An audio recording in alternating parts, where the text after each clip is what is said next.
like how candid can I be on here? I've never been happier. Don't take drugs. I had like a massive mental health crisis. What do I do in my life? I'm in a job I hate with a boss that hates me. Like I tell everybody who'll listen, I'm like, I might not have the things, but like I'd rather have the happiness. I was done, man. I had the dream on paper, but truthfully, I was living a nightmare.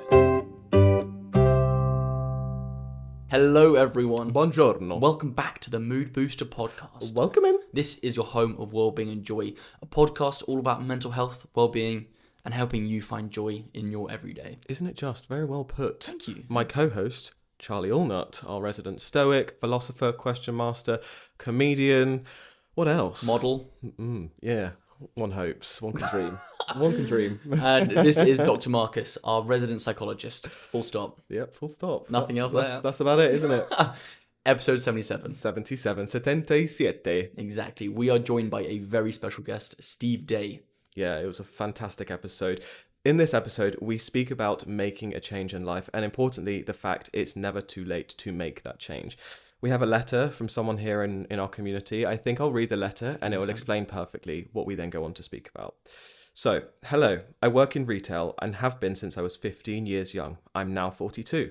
I feel that my time with retail is done and would like something else. However, in my head, I'm thinking, who is going to train someone of my age? So I guess I'm feeling stuck and comfortable because I want to change, but I'm not doing much about it. Nothing changes if nothing changes, right? However, I do have a few certificates I'd like to share. 1, a mental health diploma. 2, CBT diploma, cognitive behavioural therapy, by the way. Thanks. 3, Swedish massage. Almost there, pal. That's a mouthful. Swedish massage. And 4, ADHD awareness. Now, I would love to study psychology. However, I'm not academically capable of it. And that's not me putting myself down. You can literally spell fudge with my GCSEs. I mean, any help is grateful, and I'm sorry for the essay. Cheese you greater, or see you later. That was lovely. It was. The reason we have brought this right into this episode with Steve is because something that you'll hear very, very soon. Steve went through a massive change in his life. He was working in the corporate world. He had the life that everyone would dream of on paper, the house, the car, the wife, the kids, everything. But he speaks about not being happy, not enjoying where he was and living a nightmare, in his words. And we delve all into what it took for him to change, what it took for him to make that leap into a new life, one which now he's so much more fulfilled, happy, and just enriched by as well, and what that journey looks like. Yeah. Steve brought so much honesty, so much wisdom, and so much humility as well to the conversation. Yeah. We go over so much, as you already cover there. We speak about like the crisis he actually went through and his mental health crisis himself before the pandemic, and then what the pandemic was like for him, but importantly, what got him to the change and what led him to make that change, and therefore also how he made that change. Importantly, the how is really important. It's a phenomenal conversation. I was just there like mouth agape the whole time, just so sort of in awe and inspired. So yeah, I blooming love that conversation. I know you will too. Just a heads up, quite a bit of swearing, so if the kids are around or any sensitive ears, just bear that in mind. It's still a lovely conversation, though. One which we're super excited for you guys to hear. Yeah. Enjoy. Yeah. How did I meet you, Steve? Was it just through the Run Club? Yeah, man. It was. It was just through the Monday Mood Booster, wasn't it? I think I just met you one of the Mood Booster Run Club. Yeah, absolutely. About that. We met it on, no? Yeah, it must have been before then. That's what I. How did I remember about seeing the Mood Booster? Anna posted like stuff that she'd been to the Mood Booster, and she was a friend through a different club, Jim Shark, same with Charles. Yes. And I was like, oh, this must be like an okay place. I had a vacancy on a Monday night, needed some recovery running, and your place seemed like a natural spot to serve me. There you go. I've been coming and going since. What do you know about that? You're that era of members who. A lot of them were when we met at like On, and there was like an overlap of On, and so I couldn't remember whether it was fully because you went to On as well quite a lot, didn't you? Yeah. I'm friends with Coach Ross and Simon, so yeah, still buddies with them. Well, it's great to have you on. I think this is one question that we like to ask all of our guests as soon as they come on, sort of in the spirit of mood boosting. What is one thing that you do to boost your mood when things get tough? One thing, for me, is movement. Like always, whether it's get myself out for a walk, a bit of fresh air, good for the mind, and make sure I'm out and running as well. That's pretty much my MO. I know it's probably one of the answers that most of your guests give. I think so. I think For a it's reason, though. yeah, it serves a purpose, dude. Yeah. And that's me. Definitely movement. It makes so much sense, and also makes a lot of sense for you being like heavily involved with all the running that you do, all the different communities, and also your own imagination running. Movement is such a cure for many things, so it makes complete sense. With your running, have you always been running, or is it something that you've picked up more? No, man. recently? I running came to me at just after I turned 30. Well, maybe 31. I had always been a bigger guy, and we don't do body shaming here. I want to caveat that. Like, I'm 100%. mindful of comments and people's perception, but like for me, I had a point. I just turned 30, second daughter had arrived, and I was having heart palpitations. I thought I was having a heart attack, and ended up in hospital on an ECG. And they're like, yeah, your ticker's not quite right. And it only took one look at me to say, we suspect we know what it is, and it's that your BMI is quite high. So running came along as part of, I guess, a bigger post-heart event discovery of mine. So like I started moving with swimming because when you are bigger, quite often people they don't like their bodies. Like you're wearing big baggy jumpers, you don't want to show off or be like take your top off in the sun when it's nice and sunny. So I started swimming probably for the first 6 to 9 months of my kind of weight loss or health journey of that. When you're swimming, you are underwater. So even if you get sweaty, problem solved. Also, you don't like your body, you're underwater. That's a really great way to fix those problems. And it started paying dividends. I started feeling good about myself. I started looking better. I started feeling better.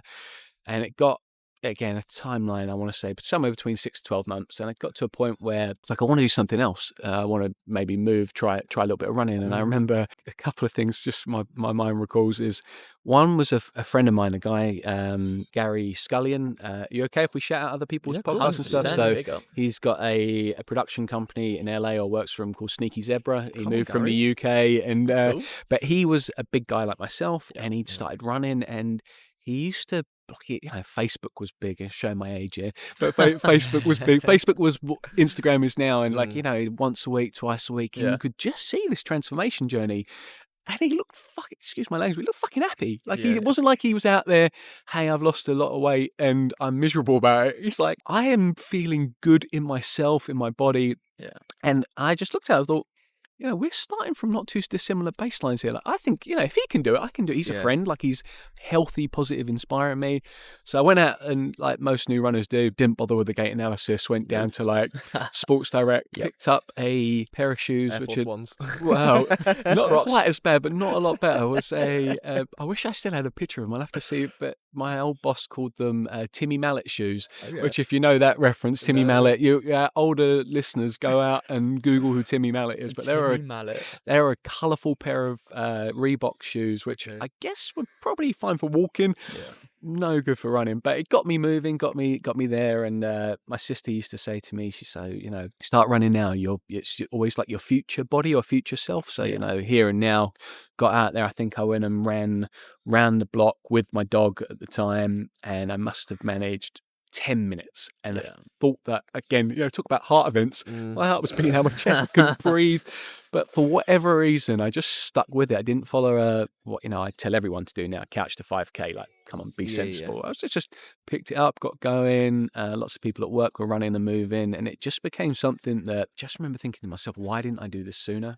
Why didn't I do this sooner? But I guess it comes to a time you need. So you were roughly just past 30. When was this? Like, how many years ago, roughly, was this? Oh, God, now you're dating me. God, right? he's dating you. That's getting the age on the camera. If this thing lives for like 10, 20 years, people will be going, oh, yeah, there you go. This is the time. So I am 41 and a bit now. Okay. So this is just about a dozen years. Yeah, there and thereabouts. So my youngest daughter was born in December 2014.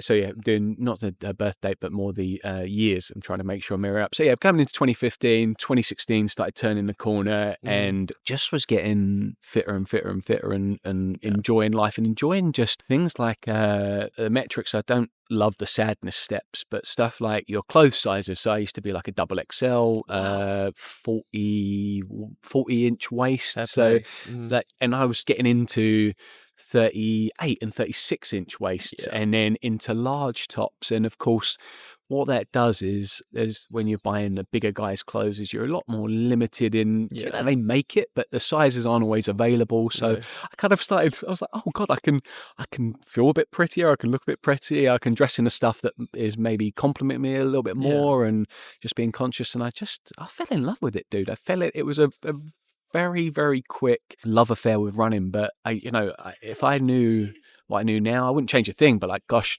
where it's taken me and what we're doing in those nearly dozen years intervening has been wild. And so do you think that transition is also coupled and went in line with like your career changes as well and all of those sorts of things? Can you talk to us a bit about like what your career background is? Yeah, I can tell you all about that. So like a lot of it, what's a good way to explain this without giving you an utterly chaotic version of events, is I just turned 30, I had my kids, and I was doing all the things that society demands of you. Married man, nice big house, car, dog. I had the dream on paper, but like truthfully, I was living a nightmare in just deeply depressed, angry with everything all the time, like just didn't know my own mind, and like really felt resentful of my workspace. And I never loved what I did, but I had responsibilities, bills to pay, kids to raise. So sometimes you have to fucking suck it up. Like, honestly, go to work.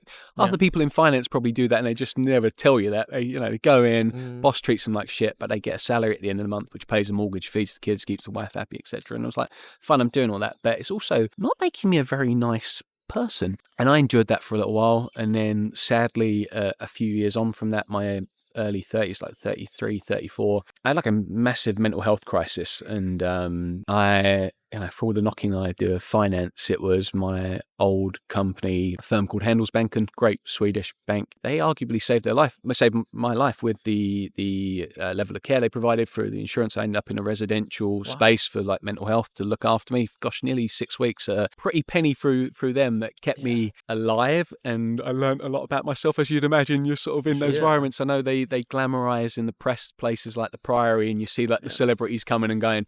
I can tell you those places are a little bit more bleak, and they hold a real mirror up to yourself and going like, who the fuck are you as a human being, and like, how have you got in this place and state where someone's going, you're bonkers enough to warrant an intervention to a degree. Like, and bear in mind, I went in there voluntarily, but still, apples and oranges here. Like, you're still in that space. So I went in there. Sadly, that coincided with what become a divorce. Separation from my wife, the mother of my children, who still love and adore. She's a great woman. It's appreciate I'm maybe going a bit off piece, but I would be remiss if I didn't say that. It's your story. Yeah. If I was going to divorce anyone, she's the best mum. She's a great human being, and how she put up with me for nearly 15 years, I have no idea. That woman deserves a fucking medal. But yes, I was in finance for a long time, and I enjoyed it to a degree. I was good at my job. Yeah. I just didn't give a shit. Like, that was the challenge, and I'm sure people say that about my attitude now. But I'd sit in a risk meeting for many different firms, so not just Handelsbanken, but lots of different companies I've worked for, and they'd be talking about save this and money that, and I just would be thinking, man, Marcus Rashford's out here trying to get campaigns to feed kids, and you lot are worried about not getting second and third holidays. I'm like, we're not the same. We're not the same. This is no longer a place or space that I identified with. So I guess, old money was literally a finance career, and was being a married man. And then kind of pre-pandemic changed dramatically for me. It all happened in 2018, 2019. So just prior to the pandemic, my life got absolutely shattered to bits. You can see the look on Charlie's face. It was just, it was all kinds of fucked up. But then the pandemic itself came along, which made things challenging for everybody, right? But then when you're in a position where you got to go see your kids and the government saying you can't hug them, and I'm cycling over, like I moved about 90 minutes away, and I'm cycling back and forward just to see the kids, just to give them that virtual hug, or to see them through a window or a door. You're like, that sort of shit will fuck with your mental health more than any sort of pre-existing anxieties, depressions, quirkiness, and stuff that's out there. But yes, that's a lot of the old money stuff. Sorry, I went off piste on your question. Do you mind if I exactly jump in here as well with a question? Do you think that from looking back on your experience with what caused it, and where that place you went to mentally, was it just you living out of alignment with yourself and just being so separated from who you actually were? Absolutely, and also it's being underdiagnosed. Like, I'm a Massive believer in that, especially now. Now I'm in tune with what a diagnosis looks like, people's behaviors, quirkiness. So many people are kind of wandering around, and there's an element of it where they talk about it in addiction, where they say like the functioning element. So a common term would be like functioning alcoholics. So people who can have 5 or 6 pints a night, they're not committing domestic violence, they're not drinking and driving, they go do their job, they enjoy a beer. Can they do without a drink? Absolutely not. But are they doing anything other than harming their liver? No. So like they can function with it. So like for me, I knew my mates would say to me for years, you're the one who there's always something wild happening or chaotic, or some kind of madness would be following me.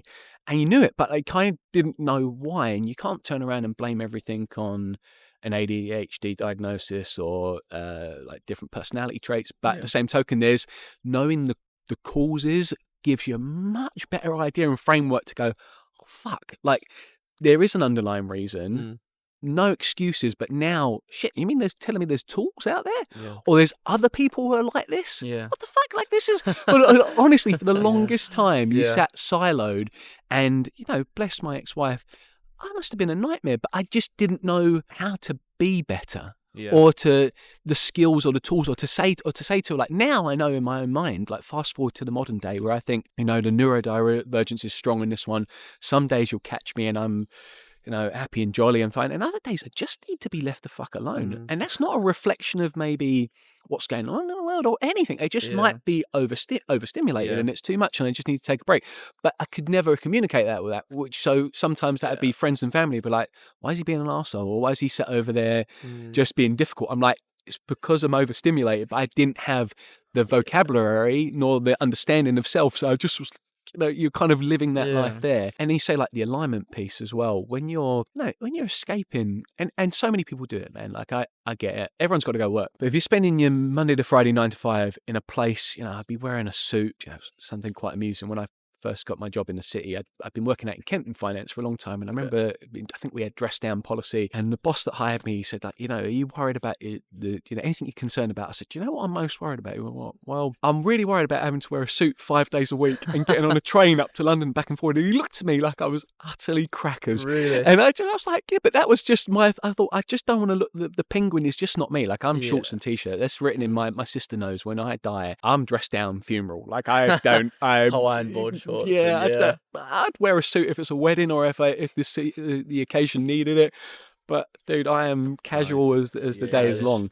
But to the alignment point, it's so hard because you don't know until you know, right? And obviously some of the things we've touched on, not many people get that. I had massive wake up calls. Heart is making me driven to move my body. Divorce, mental health crisis. They're things that people quietly go through. Right, people quietly struggle with their mental health. Maybe they've never had that kind of defining moment, or they get their divorce and the marriage has fallen apart, and no one can quite articulate it other than we just fell out of love. But there's often root cause to that. Interesting, just listening to you now, I know you've said a lot about understanding the self, which I want to get onto, but out of interest, do you think, because a lot of these things coincided at the same time, your mental health break, your separation, do you think these subliminally were intentional moves from you because you were at a place where you were unhappy, or were these things that just happened at the same time because you had reached a point of where you were like, your mind and body just couldn't cope? Gosh, how do I answer that? I guess there's an element of, you can only mask and hide so long. So like my true self is coming out. And I can no longer, I couldn't hold it back. Like he's pursuing it. I don't think the desire was to end up in as reckless situations as I did. I think if I'm to be totally honest, I had no desire to get divorced. Like I would have loved, and I tell anyone who listen, like I love my life now. That's taken a lot of work to get to that point. But I love my daughters more than I love my life, and I would have traded any current or the fun dad law and all the lessons in life to be a full-time dad. And I'm not. I'm a co-parent, and that sucks ass more than you can ever believe. But I'm at peace with that because my daughters are happy, and that is just where we are. So I mean, I would imagine there's probably a bit of a coincidence or just a bit of a snowball effect on and going there. And it's hard as well, dude. You're with somebody who is not understanding what's going on in your head, and then you're you're saying, oh, it's all in your head.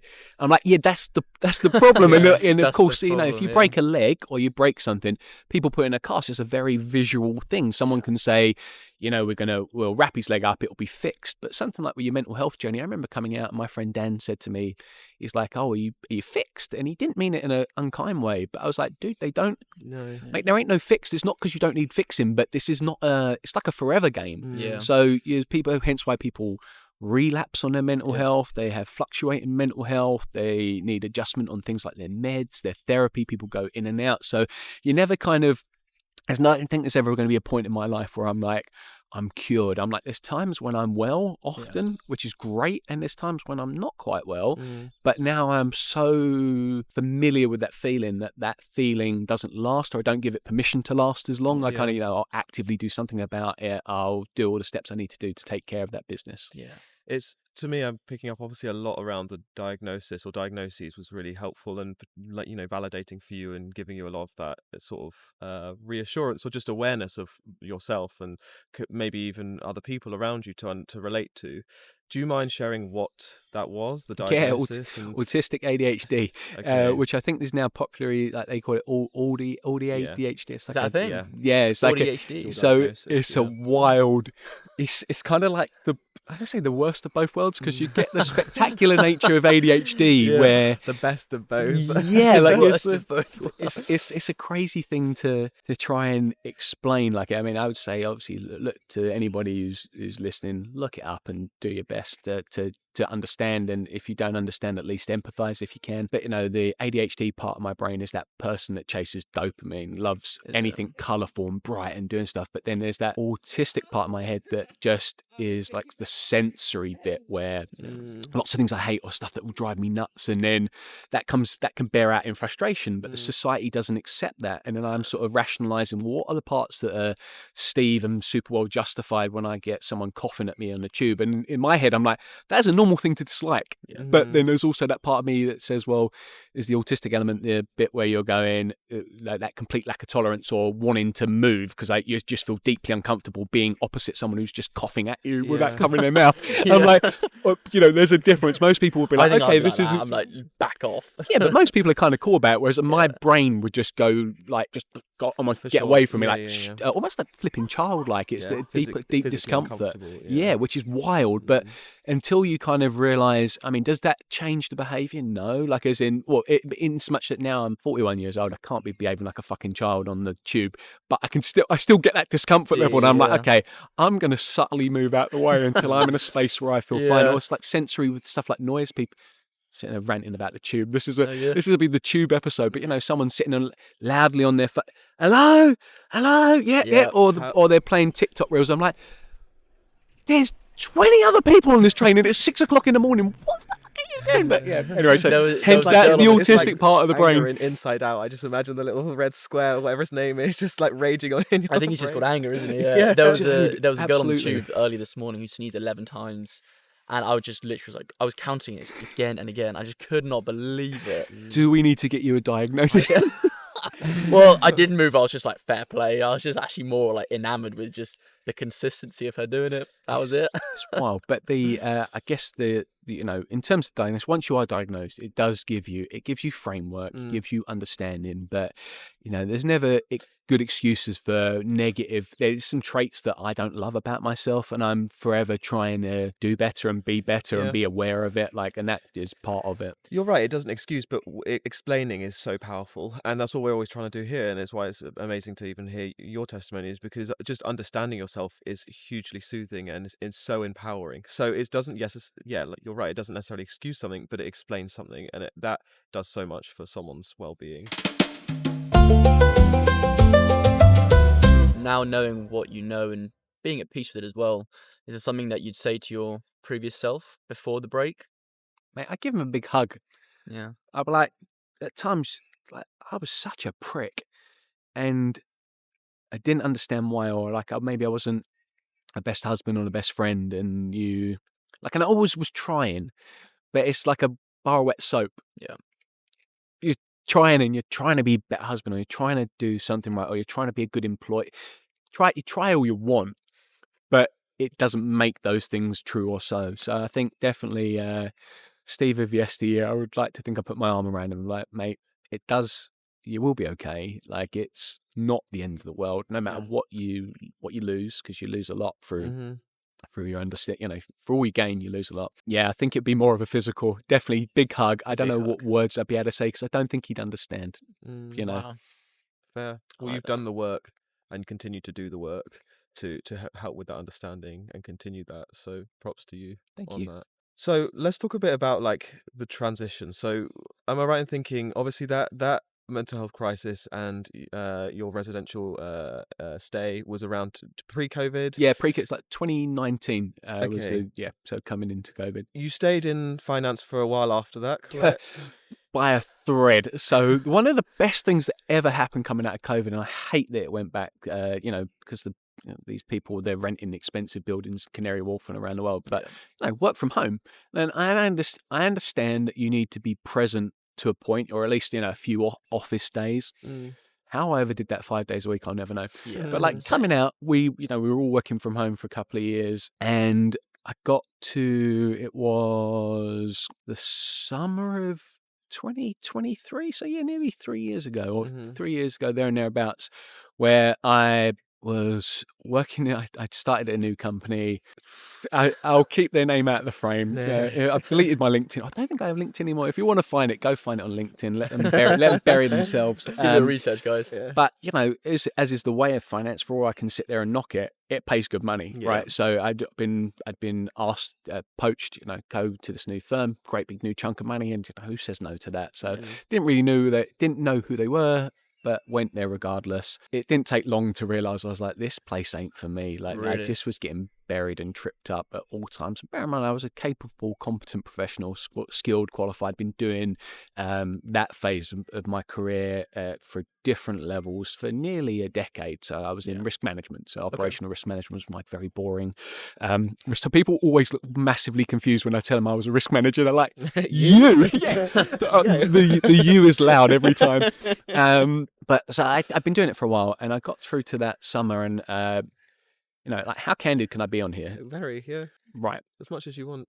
Well, I don't give a fuck. I'm never going to go back to the corporate world, or if I do, it'll be as a wellness guru. So who gives a shit? I went to Ibiza with my mates, and I took a fucking shit ton of drugs, and I was having a great time. And a few people will remember that because I was on live streaming on Instagram because I thought I was big and clever, Wow. Yeah, you wouldn't think this of me now, right? No, and bear in mind, as someone who, like, I'm telling my daughters this now, because if you ever listen to this podcast, don't take drugs. Like, it's you feel really fucking fantastic. Johnny Davis said this. It's like when you do drink and drugs, you feel great in a moment and abysmal afterwards, whereas obviously running is the reverse. You feel abysmal in a moment and amazing afterwards, hence why I do the running more than I do that.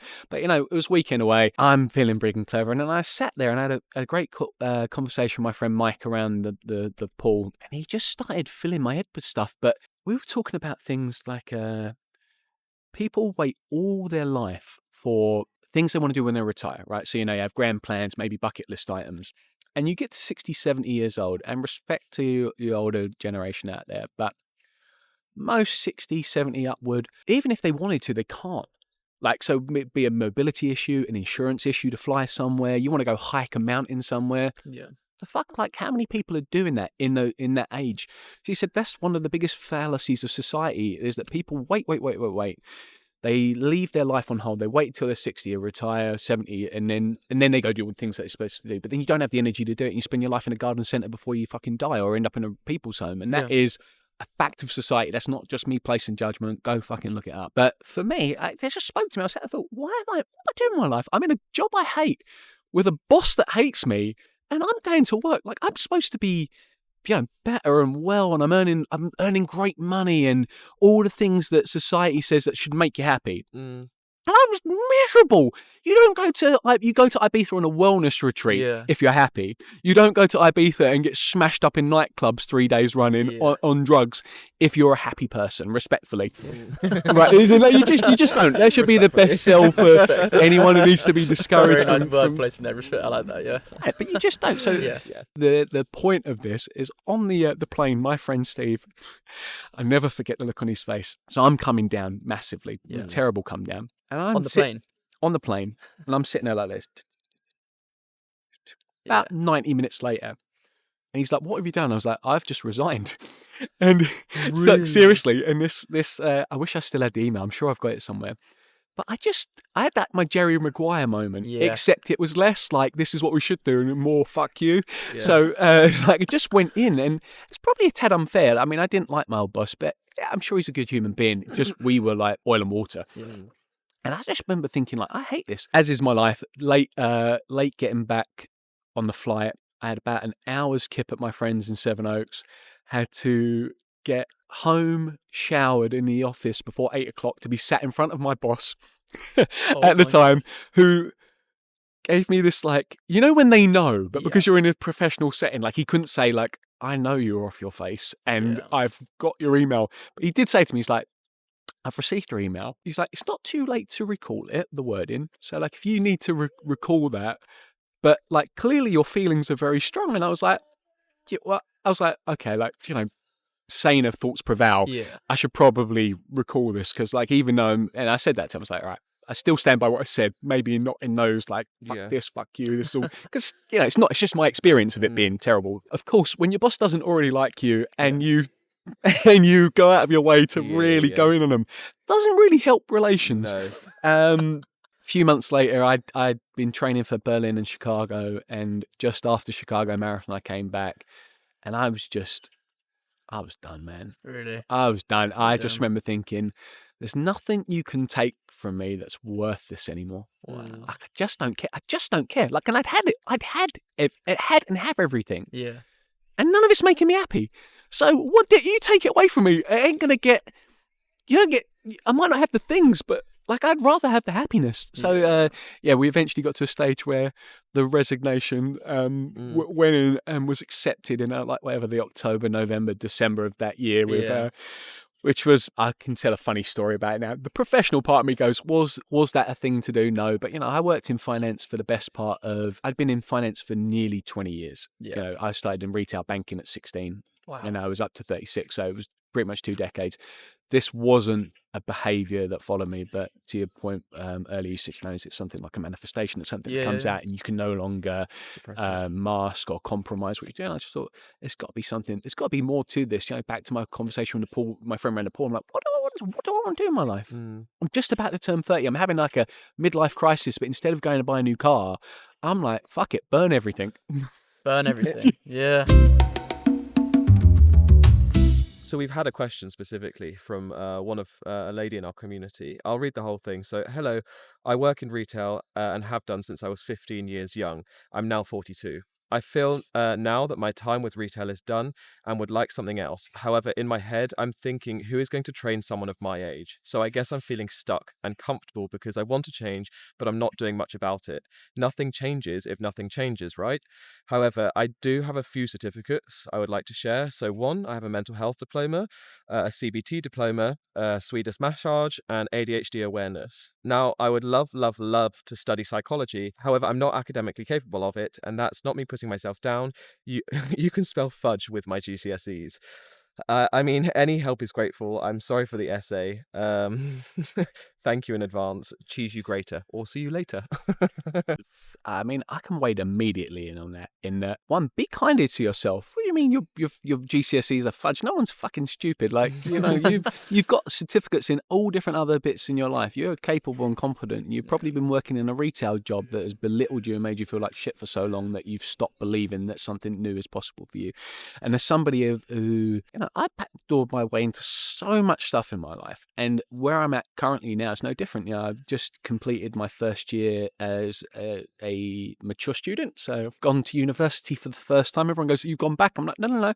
I was a University of Life person, so I've gone to university, but I have had to do a foundation year. So for anybody who's not familiar with UCAS points and the system, someone like myself, I didn't have, you know, similar like GCSEs. I did GCSEs and A-levels, and I can't even remember half the stuff I did.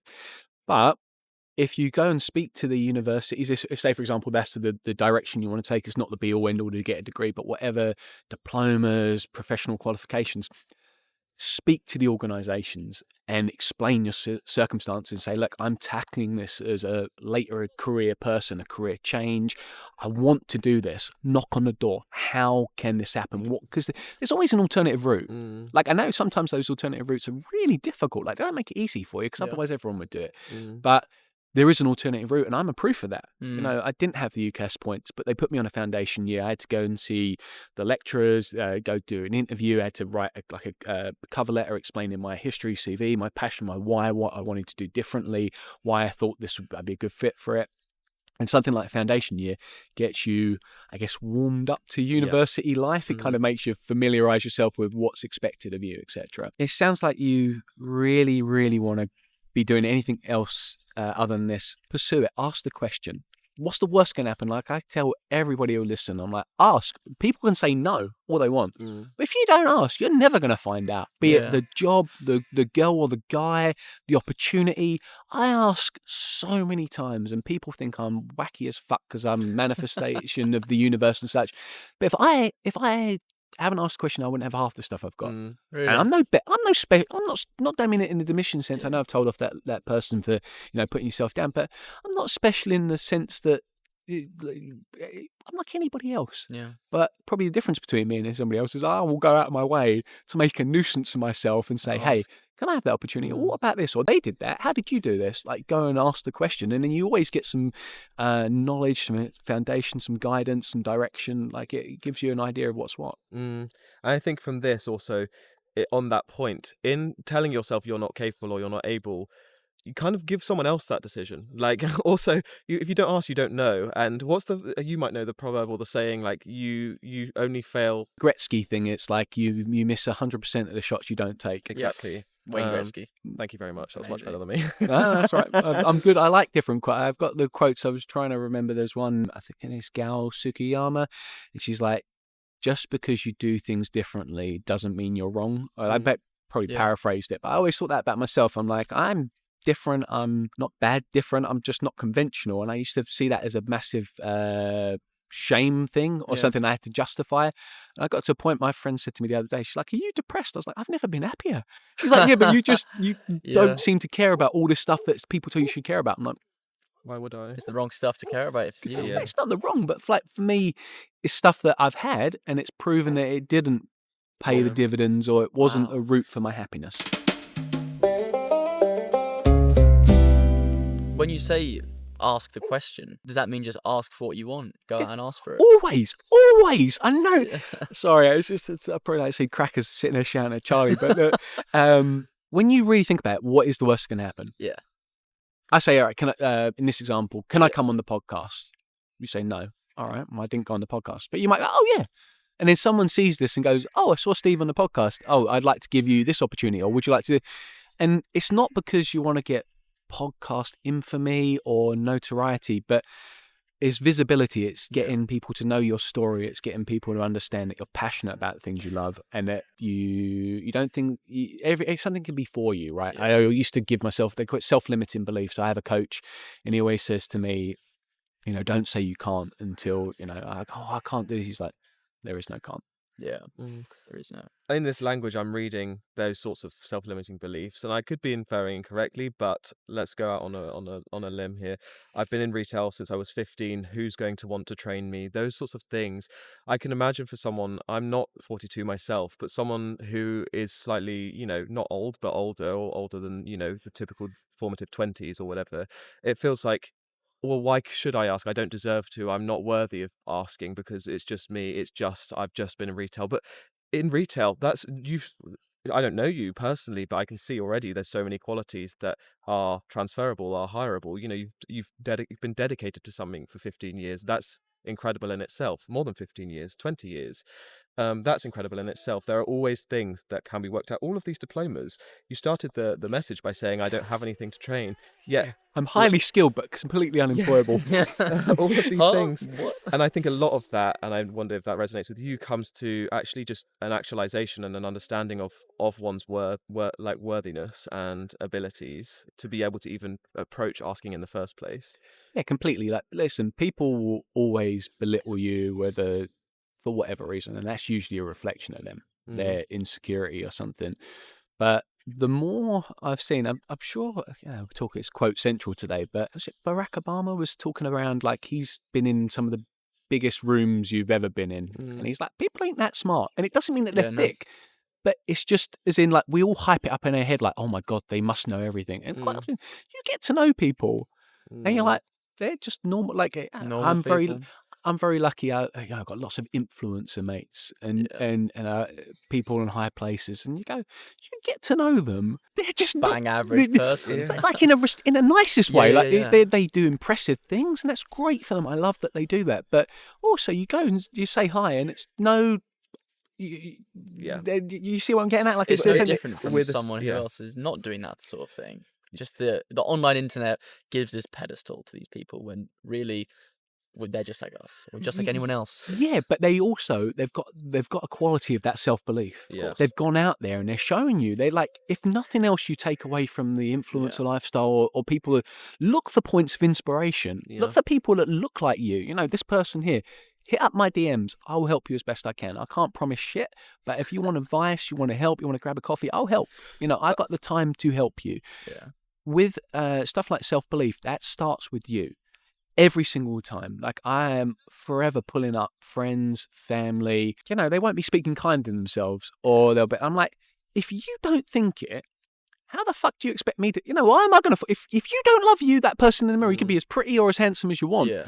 But if you don't think it yourself, why would you expect me to? Like, you know, right? So that kind of apply that to so many bits of my life. I'm like, what am I doing that's out there as either modeling behavior, belief, trial and error? Yeah. Like, sometimes you try stuff and it fails. All right, well, that's part of the journey. That is, you know, nothing comes without risk. You know, I was a risk manager. That is, of course, that is part of it. Well, knowing all these different things, how have you applied this going forward? Obviously, starting imagination running and everything else. Like, how have you applied these lessons to what you're doing now and the way you live now? Dude, I've come so at peace with losing things.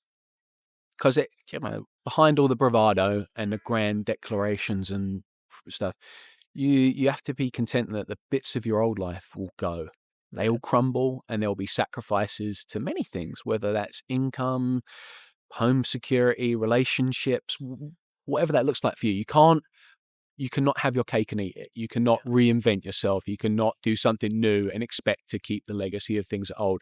You can retain the good parts of yourself, great, but you should always be pursuing the better parts, I guess, is the one part to that question. And then you touched on imagination. So that is my run crew. We've been going for about 18 months. Cheap plug. Tuesday night, Paddington Rex, 7 p.m. Come see me and I'll sort you out. Be there or be square. Yeah, absolutely. That applies to you too as well. I'm expecting expecting you guys down there. When you are doing things for other people in the nicest way, you are building equity for them in whatever that may be. And I've done that at run clubs, and I'm grateful for all the opportunities I've had. The people that helped me, you know who you've helped me. I don't need to do a roll call of names. I've seen them, been there, done that, and I'm grateful for all that. But there also comes a point in time you say, do I see everything I want, or do I see a space where can I add some value? So, you know, our I guess specialized point is that we're very much a new to track running club. So that's kind of my little niche or sweet spot. Also, imagination with the track stuff, you can't lose people on a 400-meter loop. One of my biggest pet peeves, you know, this shouldn't veer into like knocking run clubs, but Mood Booster is a great example. You slow down. That's why it started. Yeah. But lots of places will say, oh, we're all places welcome, and I'll say between 5 to 6 minute kilometers. I'm like, yeah, but the people running 6 minute kilometers can't run, or maybe you're not up to running a 5. So if you all set off at 5, you're going to leave people at the back, and people won't, you know, it puts people off going twice. Whereas a loop of a track, I tell people, I'm like, right, this is what we're prescribing this week. Yep. Come on down, tackle it at your best ability. Maybe you need an adjustment. Maybe you're going to do a fewer reps. Yeah. I still want you to come and learn and see that freedom of running and playing. You know, how often do we get the chance to move and be free or run fast? No, like, unless you're running for a bus. Yeah. When do people get a chance where it's like, you can come do some intervals with me. Great. I'll get you believing in yourself. So that's, I guess, imagination for me is a little space where it's mine. I'm lucky to have some amazing members of our community, and, you know, I got some big hopes and dreams. We'll see where it goes with it. There was a really nice part that you said there just before that, is in terms of don't be afraid to lose something.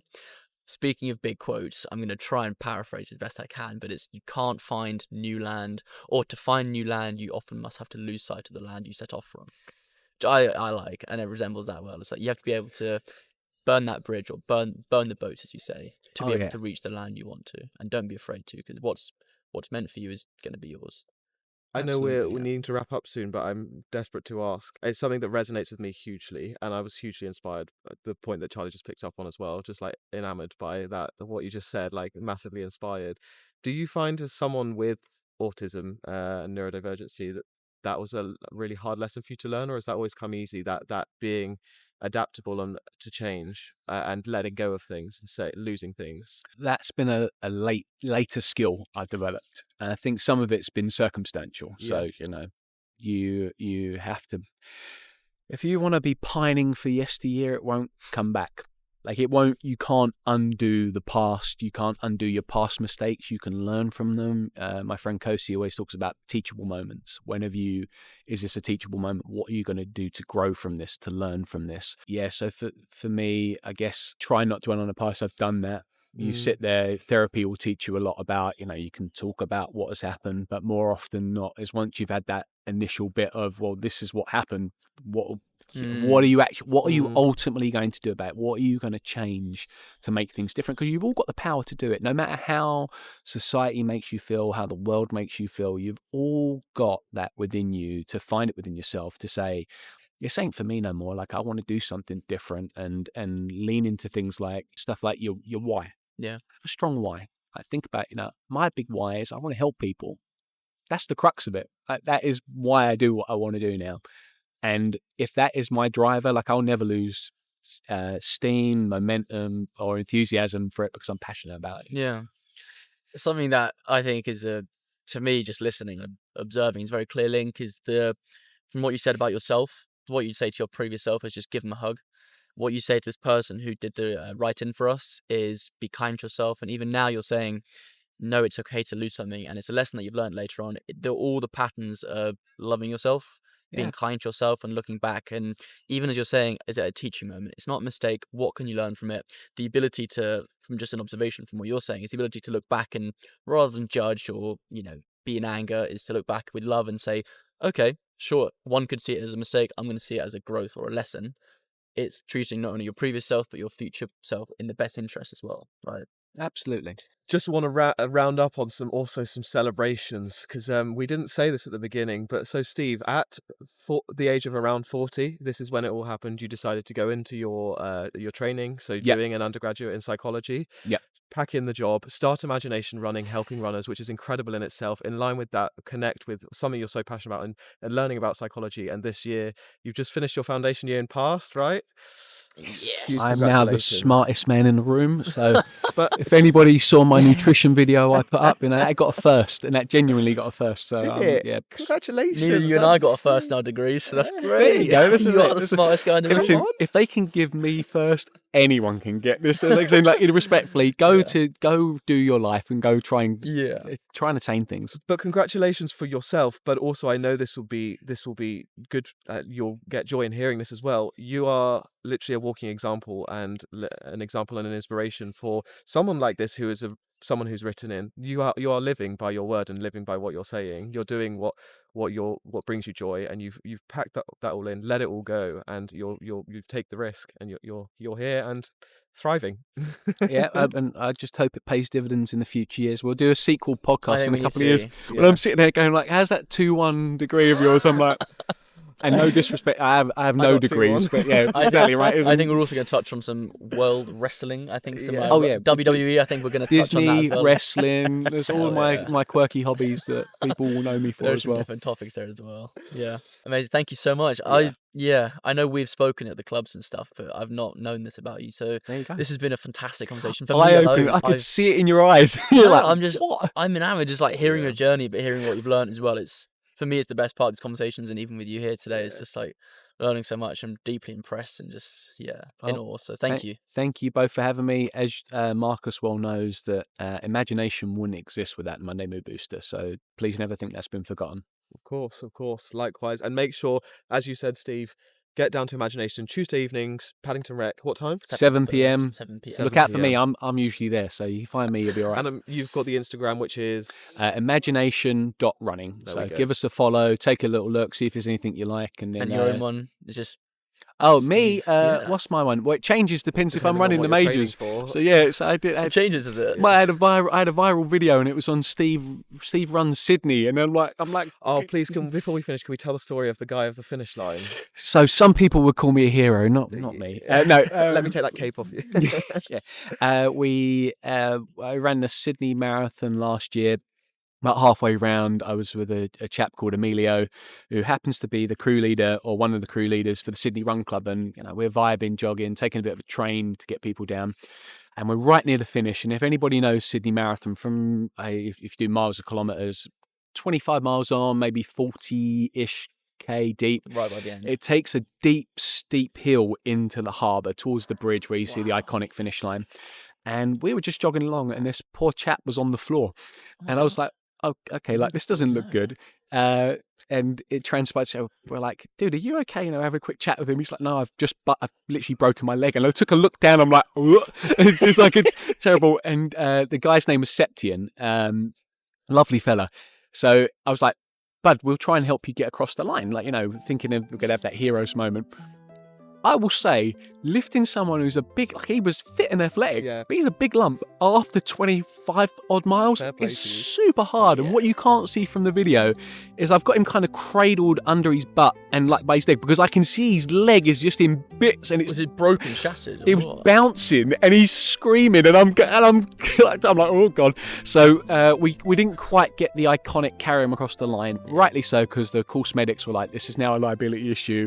So we put him in a wheelchair. He got looked after and wheeled over. So he got his medal, fortunately, because he was very clear risk of DNF, because there's no way you're going to crawl that last mile in the state he was in.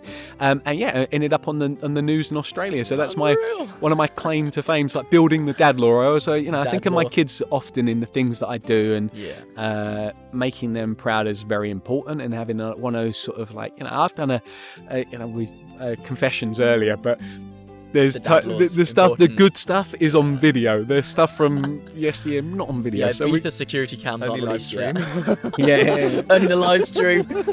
Absolutely. So one time for the good guys. Cool. One time. Amazing. Thank you very much. Thank you so much. Thank you both for having me. Appreciate it. I'll get the audio if you do some ASMR. Oh, yes, some ASMR. We've got to do ASMR. Oh, we're being filmed over there. Hello. We do ASMR to finish the episode. Whatever. Do I have to sit down?